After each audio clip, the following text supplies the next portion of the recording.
What's good? It's your boy JB from Excessive Music Group, and welcome to the series How to Master FL Studio.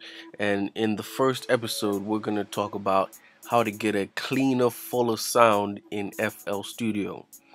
Now, these are golden tips and tricks to use, so please pay attention. Okay, first we're going to go to Options, and we're going to go to Audio Settings. And right now I'm on a Mac, but this works as well on the PC. And we're gonna go to this little mixing section here, and where it says resampling, we're gonna click that, and we're gonna select either 256 or 512. Now, depending on the speed of your computer, you choose whichever one is applicable to you. But if your computer is fast, go ahead and click 512. Now next, we're gonna focus on this box here that says CPU. You want to make sure that these first three are selected. Again, this depends on the speed of your computer, so as long as your computer is relatively fast, then you should be okay. What we're gonna do next is we're gonna go down here where it says project.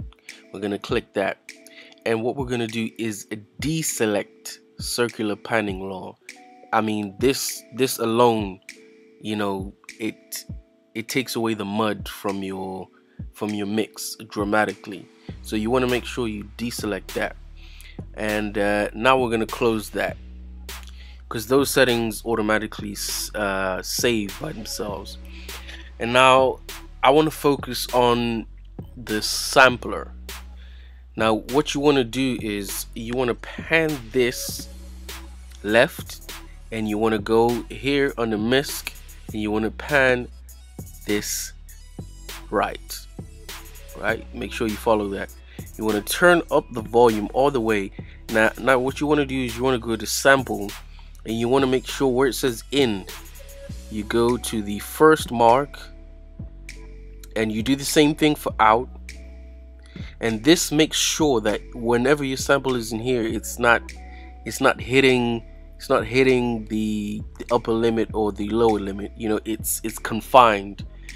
And what you want to do is you want to put trim all the way up, because what we don't want is when we play a kick, we don't want, you know, the decay to be too long.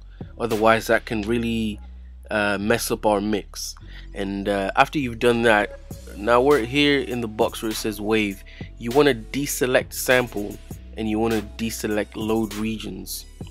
Now going back to trim, you can mess around with this setting depending on the sound.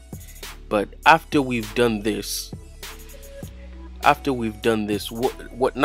want to do now is you're gonna notice that your sound isn't gonna be that loud, and that's where on the misc this other volume button comes in, because that now you can turn the volume up or down without losing the power.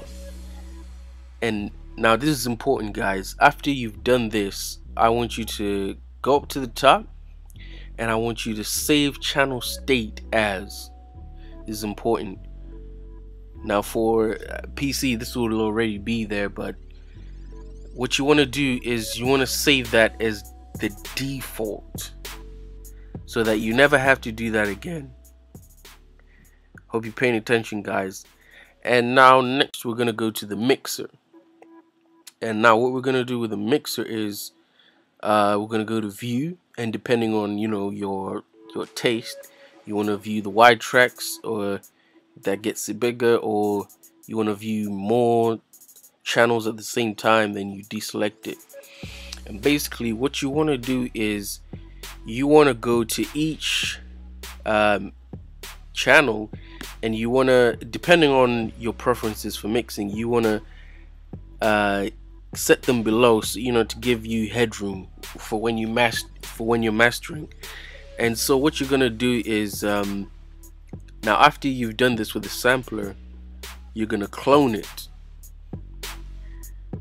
and you're gonna do this, you know, however many times you want. For me, I usually do it 30 times. So you want to clone that 30 times, And what you want to do is, when you go to each sampler, the effects root, the first one will be 1, the second one will be 2, and you want to do that up to 30 or however how many you do, and you want to set these to the same.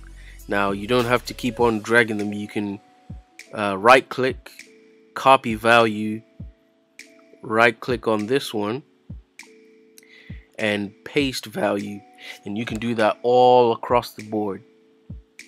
And remember guys, this is to get a fuller, bigger, cleaner sound in FL Studio. And now once you've done that, depending on if you want effects to be already in your master, if you want them to stay there for good, all you have to do is go to File and Save Mixer Tracks Data. So if you want a limiter in there, filter, or maybe just a meter reader. And basically after that, now this is the golden part. After this, you want to save this as a template. Now what you do, you go to Save As, and you go inside Templates, and what you want to do is create a folder, and you're gonna call that you can call it whatever you want, but I'm just gonna call it My New Template. We're gonna save that. We're gonna open that, and we're gonna call this My New Template. Now after you've done that, it should, once you close FL Studio, it should come up. Now I'm gonna show you something cool. Now we're gonna close FL Studio, and what we're gonna do is we're gonna open FL Studio again.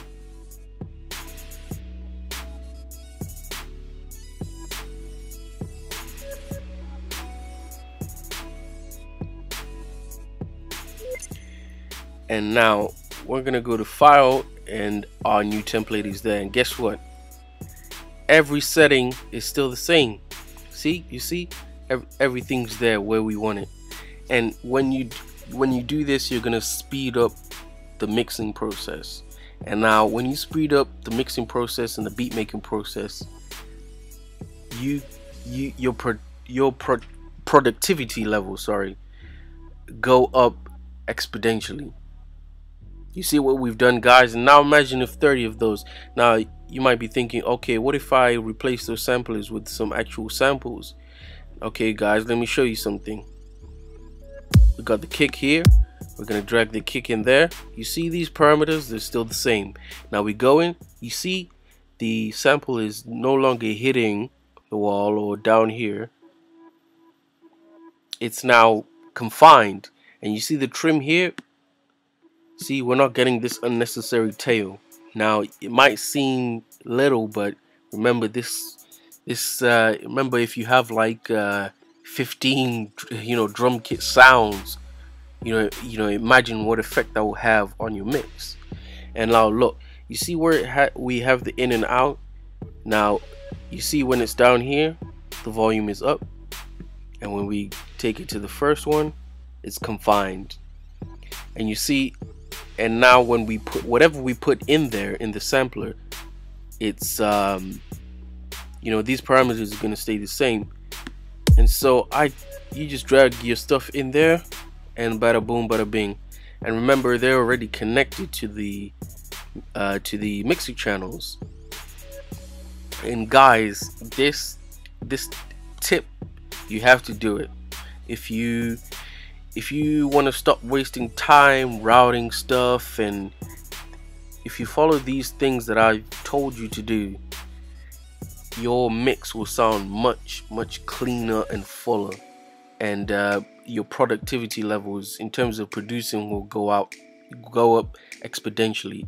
So I hope this tip has helped you.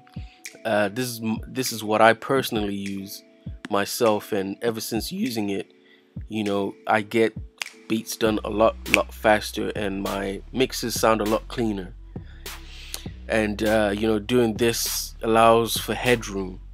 So remember guys, to follow the steps, and if you missed any steps, just replay the video, And next episode, we're gonna talk about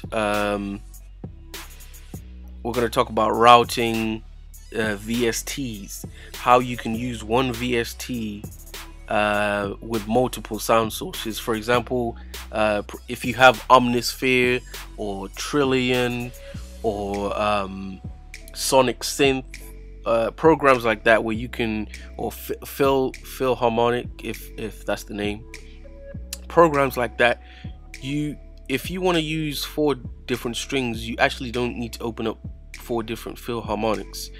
You can have the same program, but each sound goes to a different mixer channel and is played by a different MIDI out. And you know, if you don't understand, that's alright. I'm gonna show you the next tutorial, because that, guys, is going to save you a lot of CPU power, and you're just gonna be wondering how come no one ever showed me this. So I hope you enjoyed the little tips and tricks. Please, guys, do these things so you can get a much fuller, cleaner sound at FL Studio. I hope this has helped. It's your boy JB, Excessive Music Group. Peace out.